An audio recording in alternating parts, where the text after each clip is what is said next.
এটা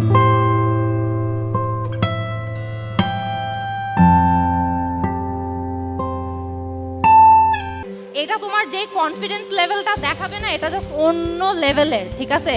একটু সালাম দিবা, গ্রিট করবা, বডি ল্যাঙ্গুয়েজ কিরকম থাকবে? স্ট্রেইট হয়ে দাঁড়াবো, অনেক বেশি হাত নাড়বো না, যখন প্রয়োজন তখন হাত নাড়বো। যেই প্রশ্ন যেই জায়গায় আমরা অ্যাপ্লাই করছি ওই জায়গা নিয়ে কি রিসার্চ করব? করব না? করব, হ্যাঁ। যেই চাকরির জন্য অ্যাপ্লাই করছি ওই কোম্পানি নিয়ে পড়াশোনা করব, হ্যাঁ পড়াশোনা করব। আচ্ছা, যেই রোলের জন্য অ্যাপ্লাই করছি ওই রোল সম্পর্কে রিসার্চ করব, তারপরে ইন্টারভিউ দিতে যাব, রাইট? তোমরা সবাই ড্যাফোডিলে পড়ো, রাইট? পড়ো। সো এখানে তোমাদের সবার স্টার্টিং পয়েন্ট কিন্তু সেম, তাই না? সবাই একই ফ্যাসিলিটি পাচ্ছ, একই রিসোর্স পাচ্ছ, সব কিছুতে তোমরা সেম।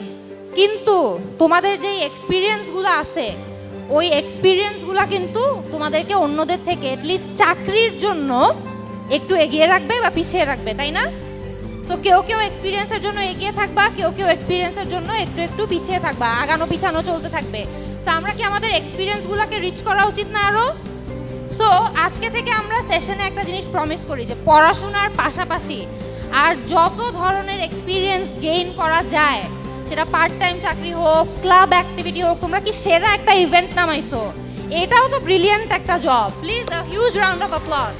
তোমাদের কিন্তু বিদেশে যাওয়ার যাদের যাদের স্বপ্ন আছে, প্লিজ তোমাদের যা যা স্কিল সেট আছে, যা যা দক্ষতা আছে বাড়াতে থাকো, ইংলিশ প্র্যাকটিস করতে থাকো, কারণ নাইলে কিন্তু তোমাদের এই স্বপ্নটা বাস্তবায়ন করতে অনেক কষ্ট হবে, ঠিক আছে?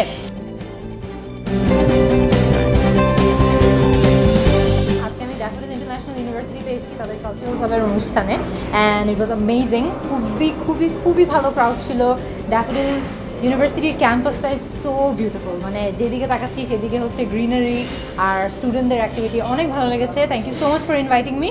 আর এই সেশনটা নেওয়ার সুবাদে আমার অনেক স্টুডেন্টদের সাথেও কথা হয়েছে। আমি দেখেছি যে স্টুডেন্টদের অ্যাক্টিভিটি এত সুন্দর করে তারা সব কিছু গুছিয়ে নিয়েছে, সবাই এত এনার্জেটিক, যেই প্রশ্ন করা হচ্ছে অনেক এনথুজিয়াস্টিক্যালি তারা অ্যান্সার করছে। ইট ওয়াজ ইনক্রেডিবল, খুবই ভালো লেগেছে। অ্যান্ড সবার উদ্দেশ্যে এটাই বলবো যে তোমরা অনেকেই এখনও স্টুডেন্ট আছো, বেশিরভাগই স্টুডেন্ট আছো, keep working at it, extra curricular activities ভালো মতো করো, পড়াশোনা ভালো মতো করো, তোমাদের যে ক্লাব অ্যাক্টিভিটিসগুলো তোমরা করছো প্লিজ কিপ ইট আপ, এগুলো তোমাদেরকে ভবিষ্যতে অনেক হেল্প করবে। And thank you so much for arranging such a beautiful event.